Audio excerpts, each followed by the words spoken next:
मेरे प्रिय विद्यार्थियों, स्वागत है आपका इस वीडियो में। और हाँ, बता दें कि यह वीडियो जो है आपके एग्ज़ाम से रिलेटेड है। और आप सभी को बता दें कि आप लोगों को पता ही है कि आपके एग्ज़ाम में अब कुछ ही दिन बचे हुए हैं, जिसको लेकर यह वीडियो बनाया गया है। यह वीडियो आप सभी के लिए हेल्पफुल होने वाले हैं। तो चलिए हम बिना देरी किए बता दी कि यह जो वीडियो होने वाला है वो साइंस का होने वाला है। और 2023 में जो एग्ज़ाम है इसमें बहुत सारे क्वेश्चन मिलने वाले हैं। तो चलिए हम बिना देरी किए हुए शुरुआत करते हैं। इसमें पहला प्रश्न है कि पहला प्रश्न कहता है कि किस दर्पण की फोकस दूरी ऋणात्मक होती है। तो आपको पता ही होगा जो उस अवतल दर्पण होता है उसकी फोकस दूरी जो है ऋणात्मक होती है। इसका राइट आंसर क्या हो जाएगा? बी, अवतल दर्पण। चलिए दूसरे प्रश्न को देख लेते हैं। दूसरा प्रश्न क्या कहता है कि दर्पण की फोकस दूरी f और वक्रता त्रिज्या r में क्या संबंध है। तो फोकस दूरी और वक्रता त्रिज्या में जो संबंध होता है वो f बराबर r/2, यानी कि राइट आंसर क्या हो जाएगा? बी, f बराबर r/2। चलिए तीसरे प्रश्न की ओर चलते हैं। तीसरा प्रश्न क्या कहता है कि सामान्य दृष्टि के लिए स्पष्ट दृष्टि की न्यूनतम दूरी है कितनी है दोस्तों? तो इसका राइट आंसर जो हो जाएगा बी, यानी कि 25 सेंटीमीटर होती है। स्पष्ट दृष्टि के लिए स्पष्ट दृष्टि की न्यूनतम दूरी क्या होती है?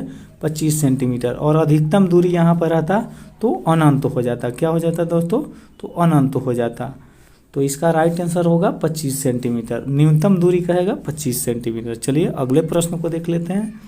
अगला प्रश्न, चौथा प्रश्न क्या है कि श्वेत प्रकाश का कौन सा रंग किसी प्रिज्म से गुजरने के पश्चात सबसे कम झुकता है। तो सबसे कम झुकने वाला जो रंग होता है वो क्या होता है? तो लाल होता है। कौन? तो लाल। तो इसका राइट आंसर क्या हो जाएगा? सी, लाल हो गया। चलिए पांचवें प्रश्न को देख लेते हैं।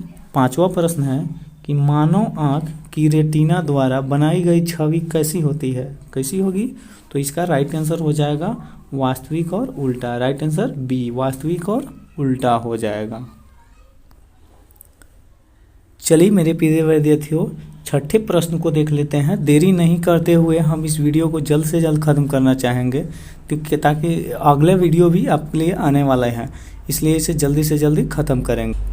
हम चाहते हैं कि आपको जल्द से जल्द एक और वीडियो लेकर आए आपके लिए, ताकि आपका एग्ज़ाम जो है अच्छे से गुजरे। तो चलिए छठे प्रश्न को देख लेते हैं। छठा प्रश्न है कि आकाश का रंग नीला प्रतीत होता है, किसके कारण होता है? तो इसका राइट आंसर क्या हो जाएगा? प्रकाश के प्रकीर्णन के कारण। किसके कारण आकाश का रंग नीला होता है? तो प्रकाश के प्रकीर्णन के कारण। राइट आंसर क्या हो जाएगा? बी हो जाएगा। सातवें प्रश्न को देखते हैं। सातवां प्रश्न है कि किस दर्पण से वस्तु का प्रतिबिंब बड़ा बनता है। तो कौन सा दर्पण है जिससे वस्तु का प्रतिबिंब बड़ा बनता है? तो ये जो है अवतल दर्पण है। राइट आंसर क्या हो जाएगा? बी, अवतल दर्पण से प्रतिबिंब बड़ा बनता है। याद रखिएगा, बड़ा कहेगा अवतल दर्पण और छोटा बोलेगा तो उत्तल दर्पण। तो इसका राइट आंसर हो जाएगा अवतल दर्पण। अगले प्रश्न देखते हैं। अगला प्रश्न है आठवां प्रश्न कि निम्नलिखित में कौन सा लेंस निकट दृष्टि दोष को ठीक करने के लिए उपयोग किया जाता है। तो निकट दृष्टि दोष का बात किया हुआ है, तो निकट दृष्टि दोष के लिए जो है अवतल लेंस का उपयोग किया जाता है। किसका? अवतल लेंस का। और दूर दृष्टि दोष यहाँ रहता तो उत्तल लेंस हो जाता। तो इसका राइट आंसर हो जाएगा अवतल लेंस। निकट दृष्टि दोष है अवतल लेंस और दूर दृष्टि दोष उत्तल लेंस। चलिए अगले प्रश्न, नौवें प्रश्न को देखते हैं। नौवां प्रश्न है कि निम्नांकित में से कौन उपकरण विद्युत धारा की उपस्थिति दर्शाता है। तो विद्युत धारा को दर्शाने वाला जो उपकरण है वो गैल्वेनोमीटर है। कौन सा है? गैल्वेनोमीटर। राइट आंसर क्या हो जाएगा? ए हो जाएगा।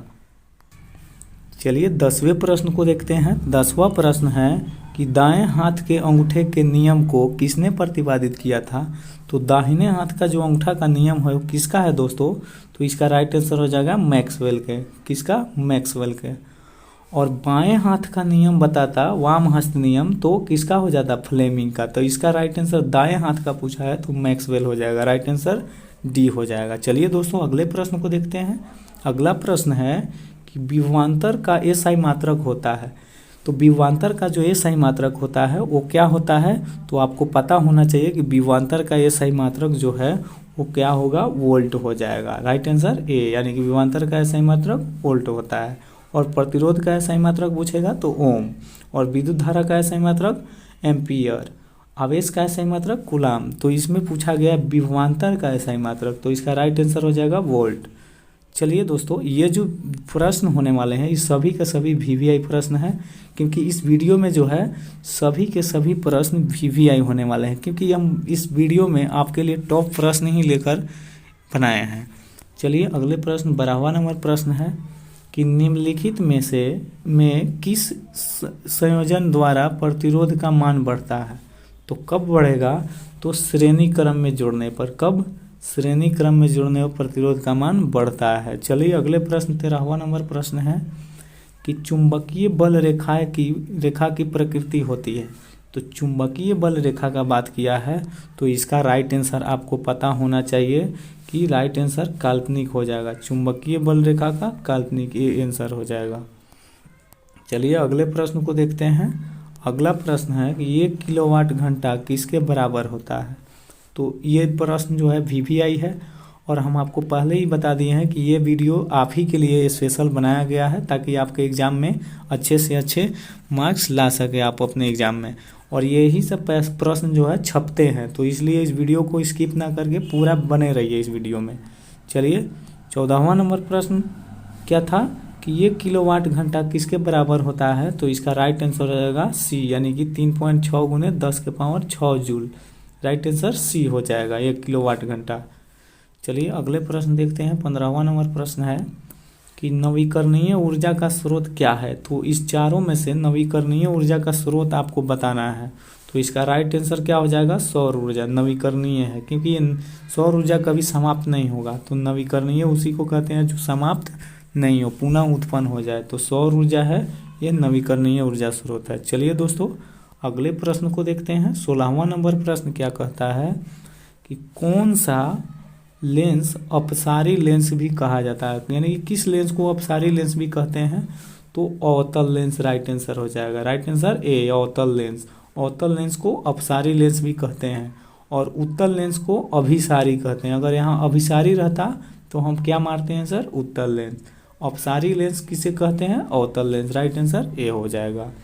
17वें प्रश्न को देखते हैं। 17वां प्रश्न है कि प्रकाश का प्राथमिक वर्ण कौन है, यानी कि प्रकाश का प्राथमिक रंग किसे कहा जाता है।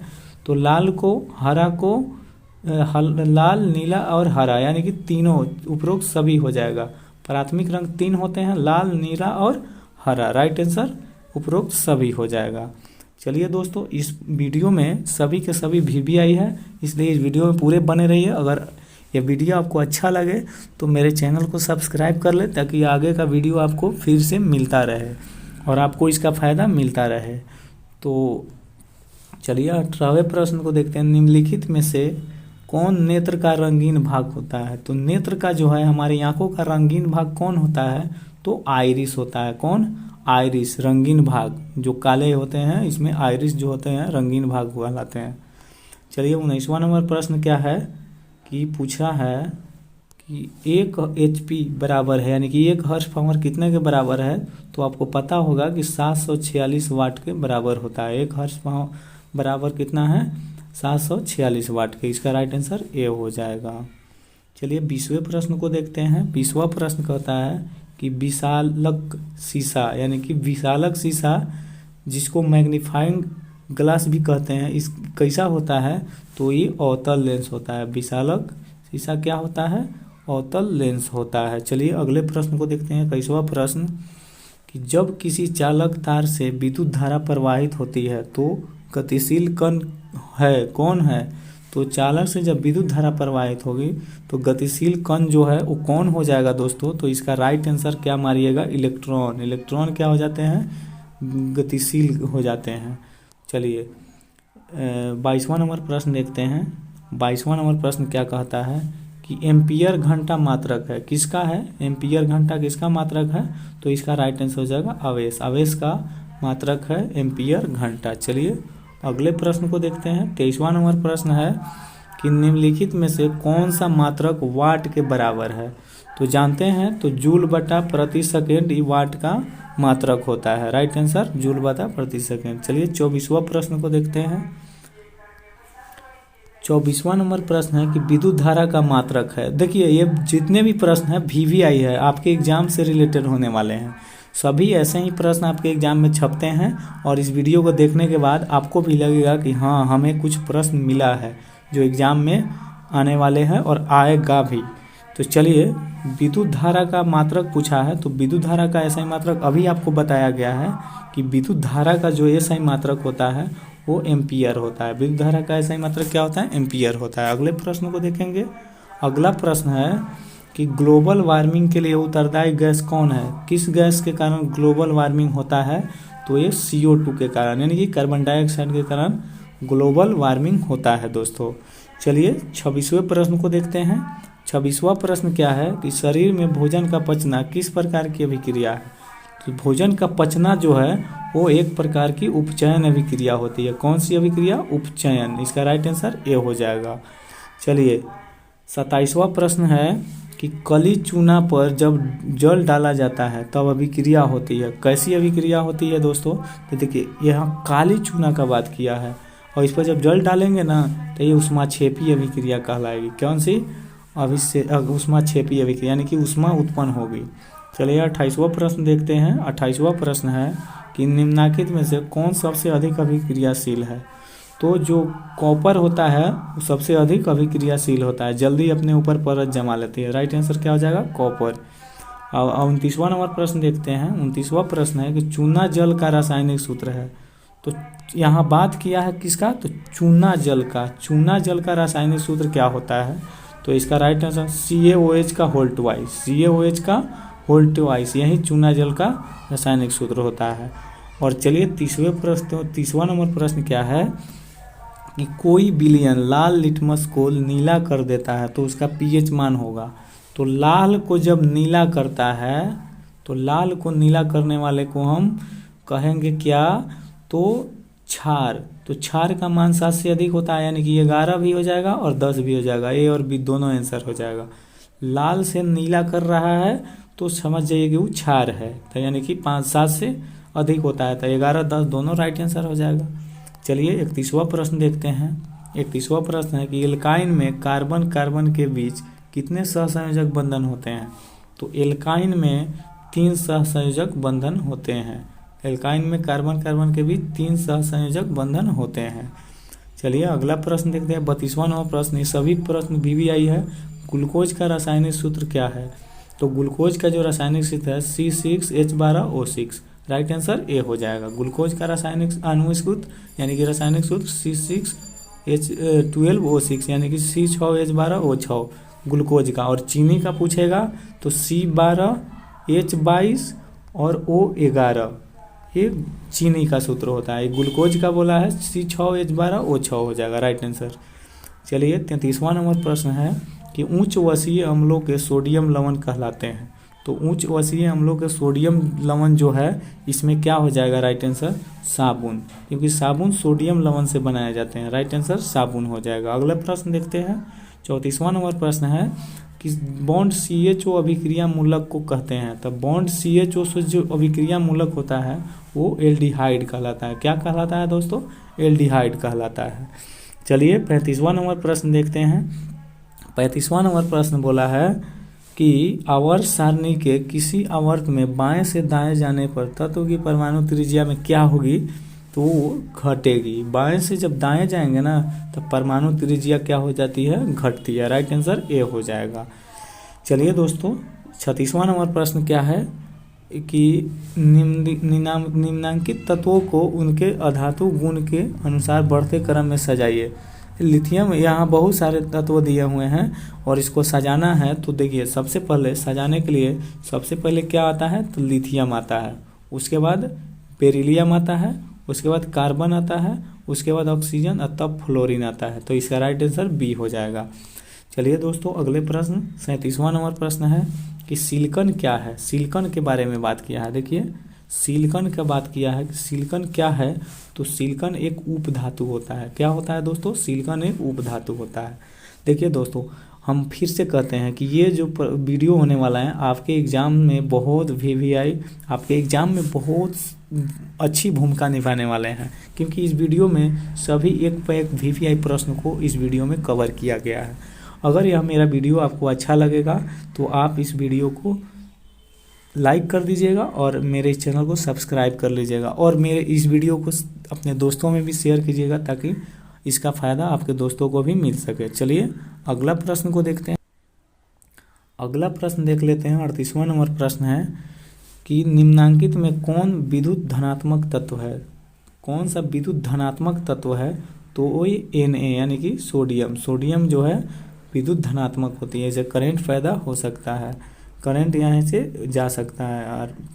और देखिए 39वां नंबर प्रश्न बहुत वीवीआई है। टिहरी बांध का निर्माण किस प्रदेश में किया गया? तो टिहरी बांध का जो निर्माण है वो उत्तराखंड में किया गया। कहाँ? उत्तराखंड में। राइट आंसर बी हो जाएगा। चलिए आज का लास्ट नंबर प्रश्न 40वां नंबर प्रश्न है कि निम्नांकित में किस धातु को केरोसिन तेल में डुबो कर रखते हैं? देखिए दोस्तों, ऐसे ऐसे ही प्रश्न आपके एग्जाम में छपते हैं, इसलिए इस प्रश्न ऐसे ऐसे प्रश्न को याद रखिएगा। तो निम्नांकित में किस धातु को केरोसिन तेल में डुबो कर रखते हैं? तो इसका राइट आंसर हो जाएगा सोडियम। सोडियम एक क्रियाशील धातु होता है और इसे केरोसिन तेल में डुबो कर रखने से यह नहीं जलते हैं, नहीं तो इसको बाहर निकालिएगा तो ऑक्सीजन से अभिक्रिया करके जलने उठते हैं, इसलिए इसे केरोसिन तेल में डुबा कर रखते हैं। तो चलिए दोस्तों, आज के लिए इतना ही। फिर मिलते हैं अगले वीडियो में। अगर आप चाहें तो हम अगला वीडियो बना सकते हैं। आपको कमेंट में लिखें कि आपको और वीडियो चाहिए, किस विषय पर चाहिए। मैट्रिक के लिए यह ऐसे ऐसे हम वीडियो आपके लिए लेकर आते रहेंगे। तब तक के लिए जय हिंद।